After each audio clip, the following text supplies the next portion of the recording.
When I work with a range of organizations, what I find is that we approach change in a very interesting way. We'll often say, okay, everyone, it's time to now transition, jump onto the bandwagon, or you get left behind, let's go. Instead of actually creating an environment where people can change, where people feel like they want to change. I'll give you an example. At the moment on your screen, you see a picture of a Starbucks cup. Something very interesting happened to me once as I was sitting at Starbucks, having my coffee, doing some work, crunching the numbers. No, I'm kidding. I'm not an accountant, so I wasn't crunching numbers, but I was just doing my work, whatever it is that I do. And then a little girl came to sit next to me with someone that I assume was her mother.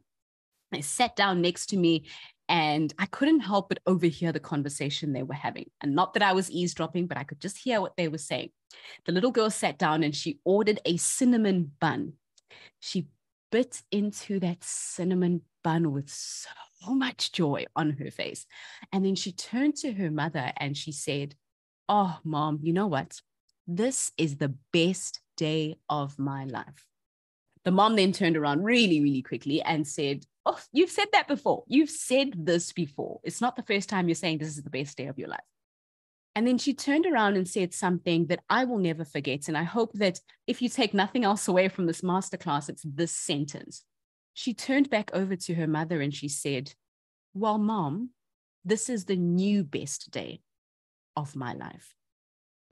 That for me was beautifully indicative of what it means to build a culture of change.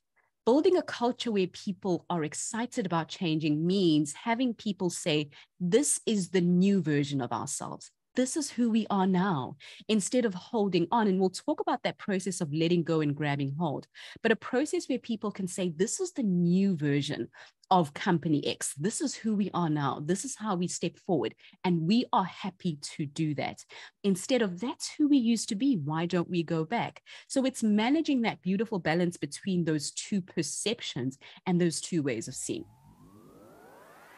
Okay, now if you liked that, you're going to love the Navigating Transitions Mastermind. The Mastermind is a space for leaders who are also managing change in their organizations while they're worried, they're concerned, and frankly, they're quite overwhelmed by the exact same issues as yourself. It's a space where we come together for just 4 live sessions over 4 weeks to learn about helpful tools and strategies to build change-ready teams while creating the networks to exchange use cases and even inspiring stories. More especially, it's there to really remind you that you're not alone in the space of managing transitions and change and leading your team through them, regardless of what you might think. Now, if you'd like to join this community of change-passionate leaders who are dedicated to learning and growing, sign up to join the Navigating Transitions Mastermind today. Click the link in the description or head directly to theunlearners.com. I'll see you there.